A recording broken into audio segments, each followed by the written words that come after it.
we looked at how the environmental factors are impacting stomatal conductance and how stomatal conductance can be obtained by if we have the environmental parameters.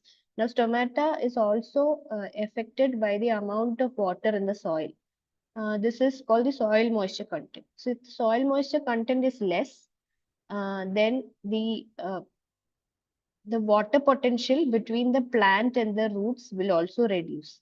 Why? Because if the soil moisture is less than the water present in the roots, then the gradient of water will be from the plant to the soil, because it will be having higher concentration over here than in the soil. So the plants are not able to take up water. As a result of this, there will be some the leaf water potential. So whatever is the status of pressure of the water outside in the leaf will also reduce. The water potential in the leaf will also reduce. And as a result of it, this is going to affect the opening and closing of the stomata. We had looked at how the potassium ions are going to come out. So when water potential reduces, this also reduces the osmotic potential. Osmotic potential will reduce, then water will come out from the guard cells into back into the uh, to the outside of the guard cells. This is going to shrink the stomata. So this is in this phenomenon also needs to be reflected in the stomatal conductance, and this is represented by a factor called the stomata water stress factor. So stomata water stress factor, when implemented into the photosynthesis and stomatal conductance process, will take care of the reduction in the stomatal conductance as a result of the amount of water in the soil, when the as a impact of the amount of water in the soil. Now, if you consider the soil in the root zone of a plant, when you water it, or when the soil receives a lot of water, the soil in the initial state is filled with water. The soil is in the form of a matrix of pore spaces and soil particles. So the soil particles can be anything. It can be sand particles will be there, silt will be there, loam will be there. There will be gravel particles will be there. So the soil is a complex system, non-homogeneous system that is comprising of a variety of particles. Majorly, we are aware of the organic matter, the sand, soil, sand, clay, loam content, gravel content. And along with that, there are pore spaces between these particles. So when the plant receives or is irrigated or receives a lot of rain, the soil matrix will get saturated with water. But then once it is saturated with water, it cannot hold so much of water in itself. The force, as a result of the force of gravity, some of the water is lost into the water table. It will drain down into the water table. Now, once all this water is drained out into the water table, there is some water still remaining in the pores of the soil as a result of the addition and cohesion between the soil particles. That is, when the soil particles are attracting the water molecules and holding it over there, then that condition with water is called the field capacity of the soil. So the field capacity of the soil is the state in which all of the water that is drained out as a result of gravity goes, and the remaining water stays there as a result of the molecular attraction applied by the soil particles on water. So the soil particles are holding water in the soil. This state where all the gravity water is gone, drained off, and the remaining water is existing as a result of this attraction of soil particle is called the field capacity. Now, this is the best state for the plant. Plant is able to sufficiently take up water when the soil is at its field capacity. When the soil is at the saturated condition also, the plant will not be able to take up all this water that is going to go down as a result of gravity, because the plant also needs to apply some energy to take up the water. So that energy is not as high as the gravitational force. So plants won't be able to take up the gravitational water, but instead the water that is held in the soil, the plant is good enough. It can apply enough energy to take up that water. Now, as time goes, as a result of evaporation or as a result of the plant taking up most of the water, a state reaches when the water in the pores decline and only water that is called structural water, that is stuck to the soil particles will remain. Now, this water is not available to the plants because the soil particles are attracting the water molecules with great energy, such that the plants are not able to surpass that energy and take that water which is being attracted by the soil. So, under such condition where water is not available to the plant is called the wilting point. That where we say that the soil condition is such that it has reached the wilting point. That is because plant cannot take up this water in the soil.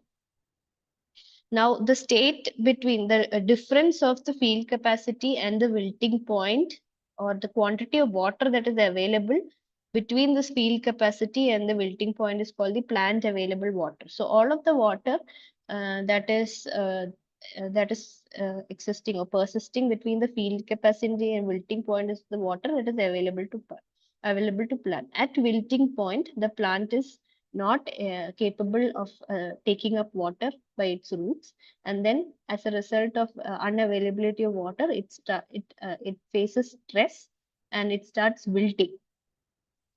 Now, this water that is available, the water that flows off as a result of the gravitational force is called the gravitational water.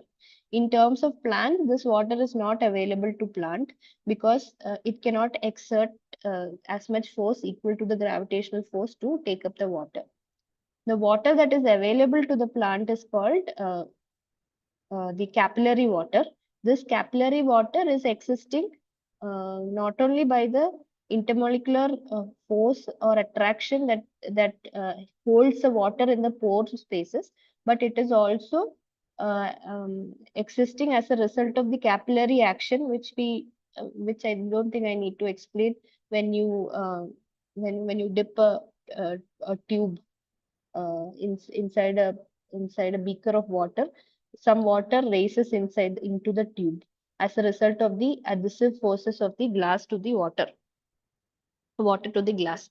So by this action also, water will be there available to the plants in the soil, as and also the intermolecular forces of soil will hold some water in the pores of the soil. So that water is called the capillary water. Now, hygroscopic water is the water available in the soil at the wilting point. Hygroscopic water is not something the plant is able to take. We have to, in order to obtain the hygroscopic water, we have to take the soil and dry it in the oven up to some degree of temperature, and only then that water can be removed, water can be separated from the soil. Otherwise, that water is not available to plants, or that water cannot flow away, or that water does not drain out as a result of gravity. It is also called structural water because it is stuck to the soil particles, and soil is attracting it and keeping it to itself with so much of energy that a lot of energy, like high heat conditions, are required to break the bond between soil and water.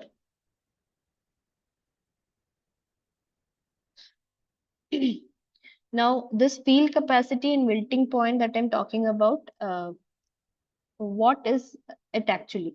So, field capacity is nothing but the soil volumetric water content or soil moisture content expressed in percentage of total available water. So it is a fraction, it's a fraction quantity, or it is a percentage. Uh, um, it is expressed in terms of a percentage, which is the fraction of water per unit of the soil available.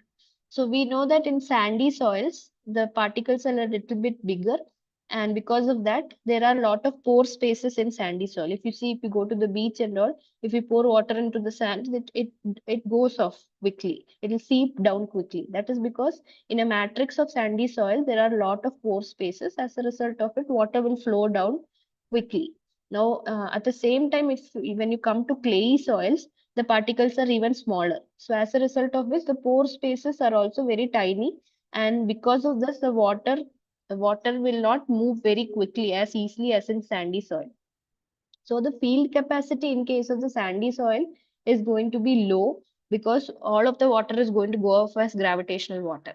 Clay soil, the field capacity is going to be a little more higher because the soil is able to retain some water because the pore spaces are very tiny and the capability of the water to flow off very easily is less in terms of clay soil.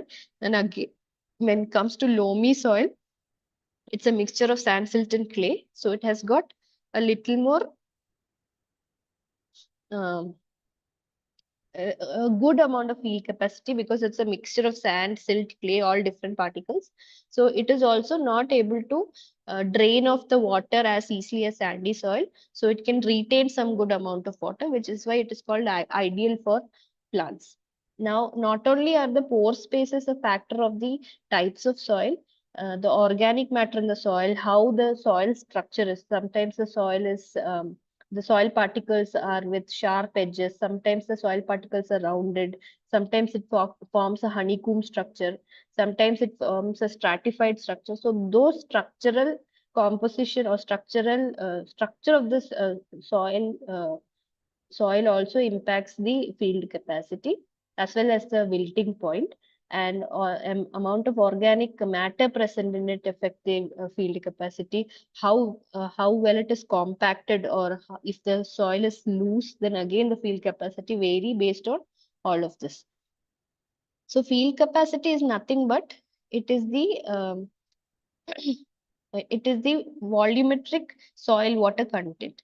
Nothing but when you take, say, when you take 1 meter cube of soil and you obtain the water that is present in the soil like this. Now, say if this is one whole total soil volume, and you see that the soil has got some air spaces also, the soil has got water also available. So when you estimate, when you take out the entire water that is available in the soil and divide it by the total volume of the soil, then the quantity, that fraction you get is called the soil water content. Now, soil water content at this field capacity is called the field capacity, and soil volumetric water content at wilting point is called the wilting point. Now, in this water content can be expressed not only as the quantity of volume but also as its mass in terms of its pressure and everything. But since we will be majorly using volumetric water content, I'll be only talking about that. In order to measure the field capacity and the wilting point, definitely what we'll have to do is measure how much of soil water is available. So that can be done through a variety of methods. In laboratory, there are instruments called pressure plate apparatus and tengiometers that measures, a tengiometer measures the metric potential in of the soil. Pressure plate apparatus is again something corresponding to the pressure. In field, there are gravimetric methods where the soil is collected and it is oven dried. So you get the mass of the total soil. You get the mass of the water. When you oven dry it, all the water evaporates. So you will get the mass of the water available, and from that you can divide and get the um, gravimetric volumetric content, or uh, soil, not volumetric, gravimetric method, we'll get the soil water content. Then there are soil moisture sensors that works on the principles of capacitance and um, time domain reflectometry, where two rods are inserted into the soil, and when electric currents are passed, based on the time delay in the response that is reaching the other electrode, we can estimate what is the water content in the soil. So in the end of the day, it is all the water content or the fraction of the water content that is obtained.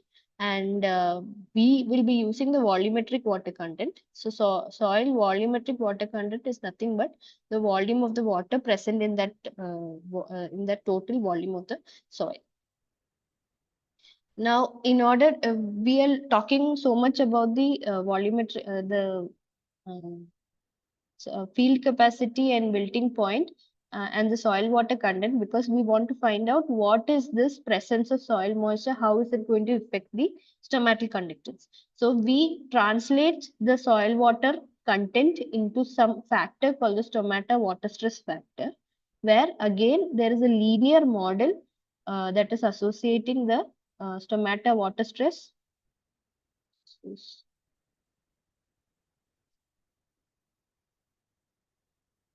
This is stomata water stress,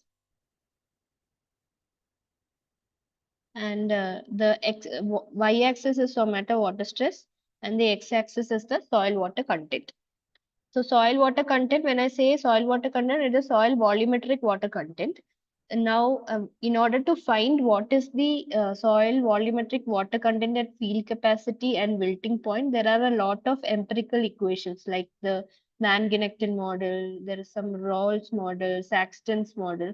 So all of this helps in estimating the soil water content at based on the amount of sand, amount of silt, amount of clay, amount of organic matter, etc.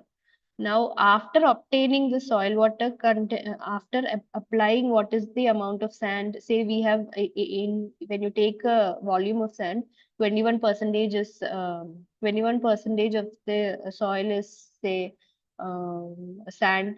Then we have 60 percentage we have clay, and the remaining percentage silt. Then based on all of these percentages, we can find out what is the soil volumetric water content. Now, the soil volumetric water content at the water content at 1500 kPa is the volumetric water content for wilting point, and the one at 33 kPa is the water content at field capacity.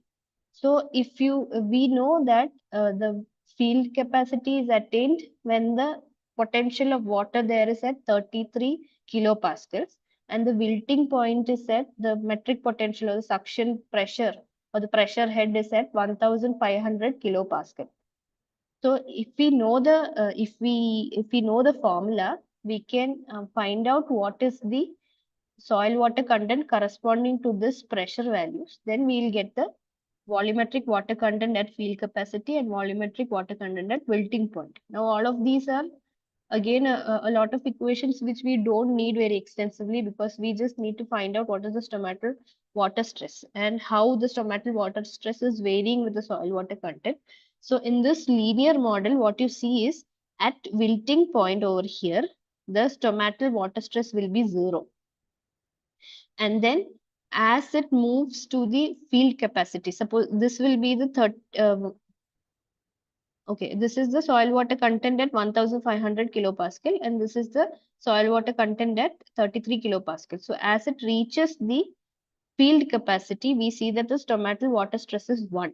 Now, what does stomatal water stress equal to 0 mean? Stomatal water stress is equal to 0 means the stress is very high. And if stomatal water stress is equal to 1, it means the stress is, there is no stress. There is no stress on the stomata as a result of soil water, as a result of moisture content. But if the stomatal water stress is 0, it means that uh, the stomata is affected heavily as a result of the soil moisture content. So this linear model will give us a stomatal water stress factor that is connecting the stomatal conductance and the response of it to the soil water content. We are using a linear model. Again, here we have to find the slope of this line. So in order to find the slope of this line, we do this again, delta y by delta x. So at field capacity, we know that y is equal to 1. And at a wilting point, we know that y is equal to 0. So 1 minus 0 divided by the volumetric water content at field capacity minus volumetric water content at wilting point will give us the slope. Nothing. It is just again delta y by delta x is equal to slope. So this, since we know that the y value at this point is 1 and y value at this point is 0, we will take this delta y as 1 minus 0 and delta x as theta fc minus theta wp. From that, we will get the slope. Now, in order to find the stomata water stress, which is again nothing but an equation of this line. So, equation of the line is equal to, say, y is equal to mx plus c. Y is equal to mx plus c. We found out that the slope is equal to 1 minus theta fc minus theta wp. Now, plus c. Now, in order to find out what is the intercept value, we know that the intercept um, yeah, y is equal to 1. At y is equal to 1, x is equal to theta fc, right? At y is equal to 1, x is equal to theta fc. This is the slope value and this is the intercept value. So in order to get the intercept, we'll do 1 minus theta fc by theta fc minus theta wp. Fc minus theta wp. So from this, we know this term is equal to 1 minus slope into theta fc. So this will give us the intercept value, which is nothing but this. 1 minus theta fc into slope is the intercept value. So this is how you get the intercept value. Now applying this and this in this y is equal to mx plus c, we get m is equal to 1 by theta fc minus theta wp. This is water stress. X is again some soil water content that we don't know, and the intercept is minus 1 plus slope into theta fc. Now, after the substitution, when you rearrange the terms, finally you will get the equation as theta minus theta wp divided by theta fc minus theta wp is equal to the stomata water stress. So this is the same thing that we learned yesterday with regard to the linear regression model.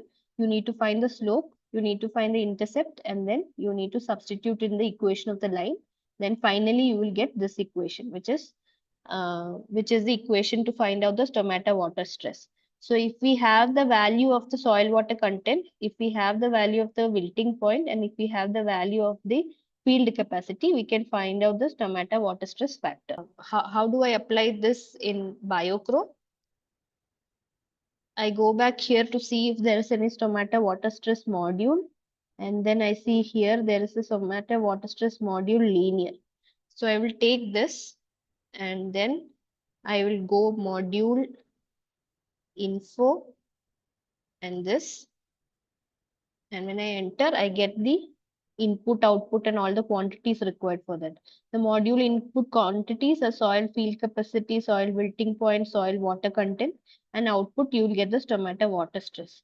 So again, just now we did a problem. I'm going to do the same problem with this BioCro, this module over here, which is nothing but this linear model.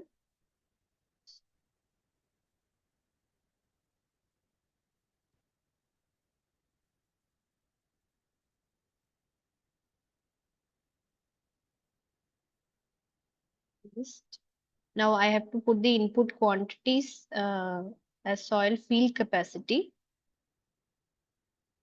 which is equal to 0.25 is the value we took in the problem.